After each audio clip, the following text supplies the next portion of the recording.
Hi everyone, Kate Noble here, and I wanted to share with you a few of my favorite tips to help you in the upcoming week when you're meal planning, portion controlling, and really setting yourself up for success with clean eating and nutrition.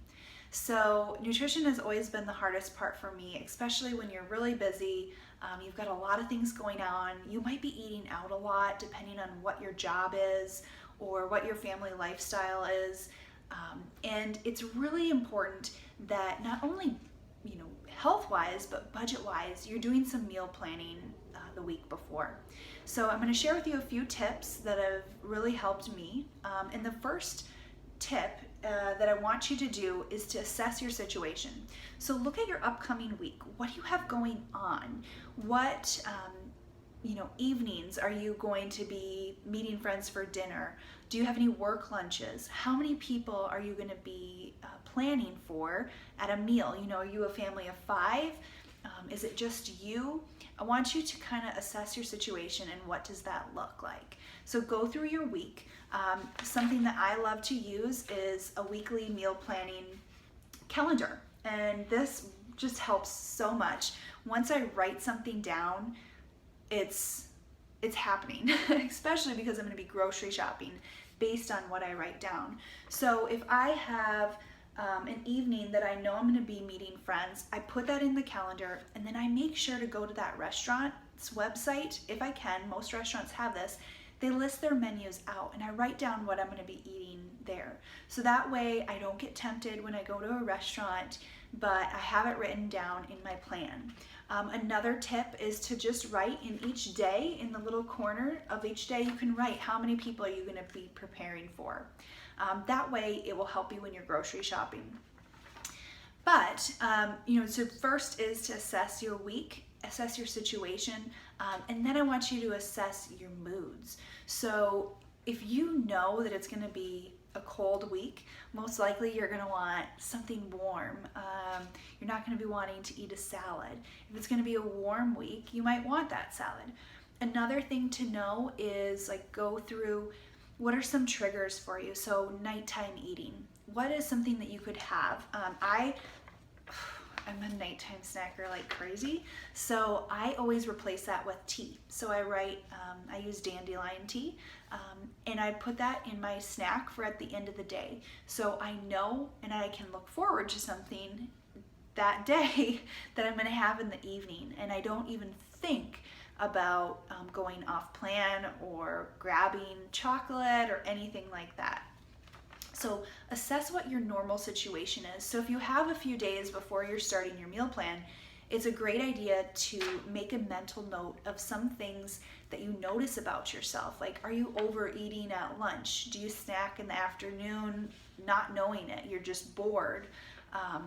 Write down those things so you know and you're aware of what your personal situation is. So the next thing I want you to think about is budget. So eating clean can be expensive if you're buying out of season. So you might want to take a look at the seasonal fruits and vegetable lists and see what's in season at this time. So then when you're planning your meals and making your grocery list, you're picking fruits and vegetables that are in season, because that's going to really reduce your grocery bill. And another thing is to look at grocery sales. So if you get the circulars in the mail, or you can look online and see what's on sale that week. You might be able to get more chicken, so you might have more chicken this week. Look at some of those sales if you're really wanting to focus on budget as well, because you can do this very, very budget friendly if you plan ahead. So look at your budget. The next thing is I want you to go with your weekly schedule and just make sure, again, based on what you have going on, that that's correct and that you don't need to accidentally forget to make dinner or accidentally grab for something because you didn't have a snack in the fridge. So one thing I like to do, especially if for some reason I'm hungry and what I have on my meal plan isn't enough, I pre-package snacks. So like carrots, and then hummus. So little things like that that are ready to go, put them in their containers. Now, if you're using something like the 21-day fix, then I highly recommend, this works really well, or the portion control system in general, is to grab your green container, fill it up, put it in a bag, toss it in the fridge, and have a little snacks section.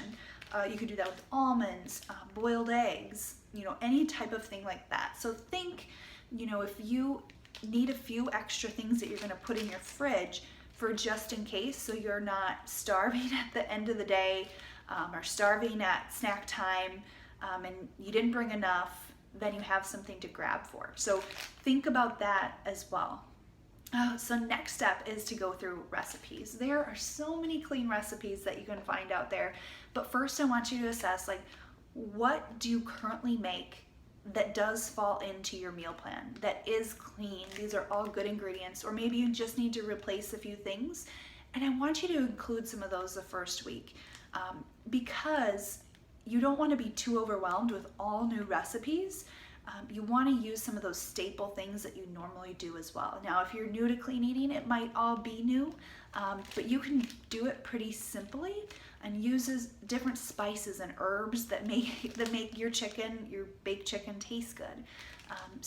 But first go through and see what recipes you currently have that you can use this coming week. Then I'd love for you to try 1 to 2 new recipes. It might be a snack, it might be something small, it might be dinner one night, and try things that are new and different. It's good to improve your palate or expand your palate by trying new things, and it's going to make this experience much more fun. It might turn out terrible, but that's part of the fun of it. You're finding new recipes that you like. So there's so many places that you can search for new recipes. Pinterest, online. I have recipes at KateNobleFitness.com of some of my favorites, and I'm continually adding them there.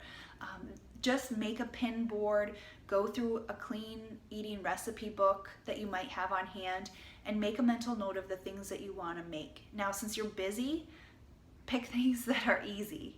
Don't overwhelm yourself that first week. Or pick a slow cooker meal, so something that you can just toss in before you leave for work during the day. Okay, so now you've got your recipes, you know what your moods are, what your situation looks like for the week, and I want you to fill out your meal plan. So this is the part that probably takes the most time, but it's the most important, and it's going to save you time during the week. So if you have a little bit of time during the weekend, this is so important to fill out. So once you've filled that out, you make your grocery shopping list and you buy it. Easy, right? So then you're going to come home and I want you to meal prep. And I don't know about you, but for me, if I don't cut up that broccoli or that cauliflower immediately, I'm probably never going to. And I just dread it. Like if I come home and I'm making dinner, I'm like, oh, I gotta cut up that cauliflower still. So do that now, before you even put those groceries in the fridge, cut it up. Prep your veggies, your fruits, toss, if you can at that point, depending on your day, but toss some eggs in some boiling water and boil eggs for the week.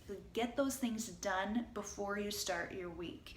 You might want to chop your veggies up based on the recipe that you're using. So, if you need sliced onions or diced onions, take a look at those recipes, put them in little containers and toss them in the fridge. Now, if you are taking your lunch with you every day, or you're planning your own dinners, this has been a game changer for me. I love to buy these portion controlled, they're not portion controlled, but they're little meal prep containers. They're extremely affordable. I think I got them for $15 or $20 on Amazon.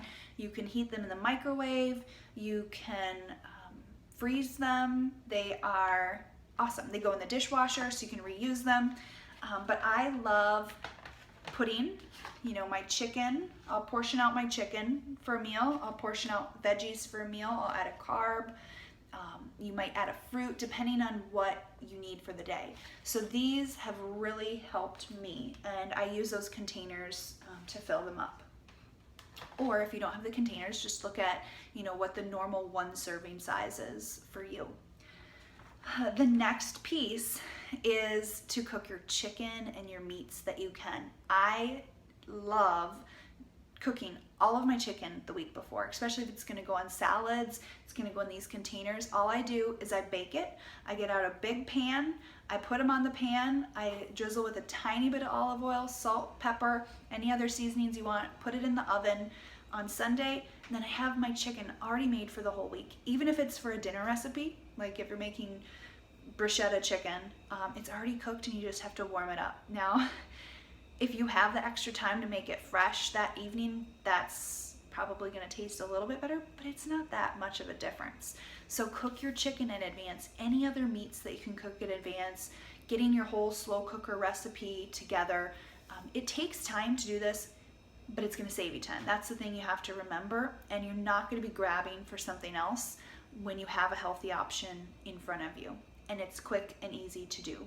Another big thing that I do is I overlap a lot of meals and snacks. So I will make an extra serving of dinner so that I can have it for lunch the next day. So that's something you can do. Have the same snacks every day of the week, so you're not buying a ton of different things.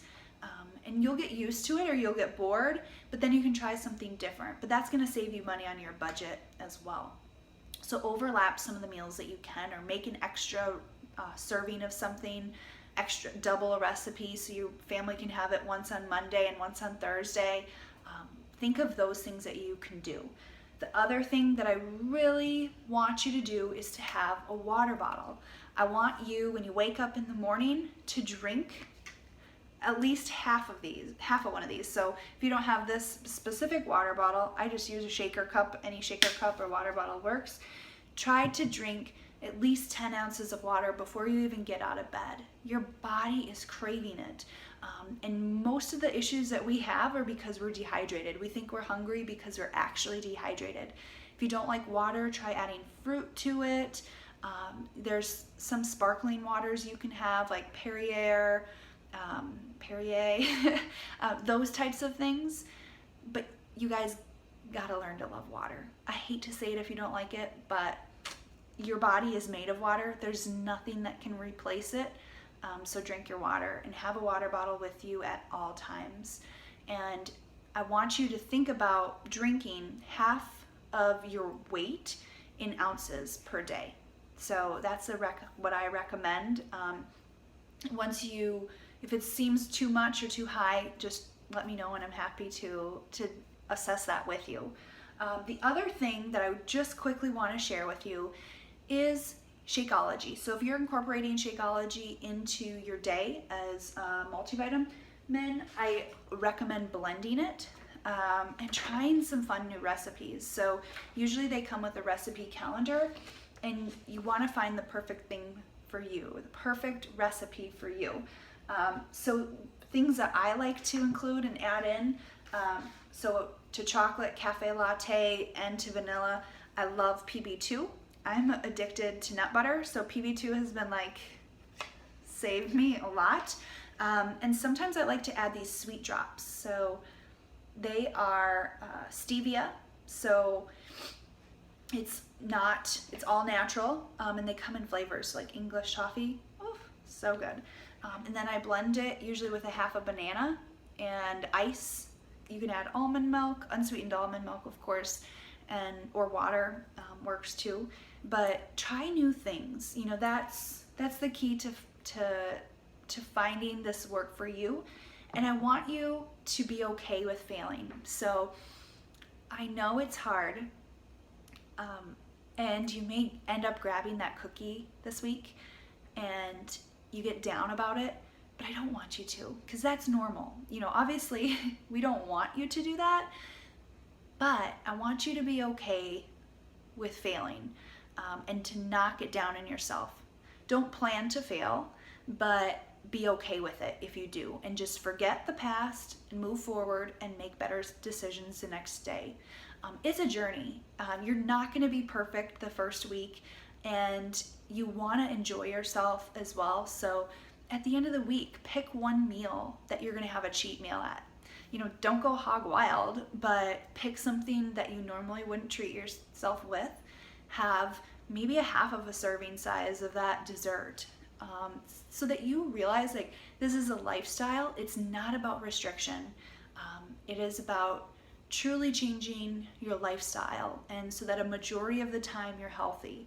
That 80-20 rule is key to me because I'm not perfect. I'm learning as I go, and I'm learning more about myself as I go and things that I like and don't like, but I don't expect myself to be perfect, and you shouldn't expect yourself to be perfect either.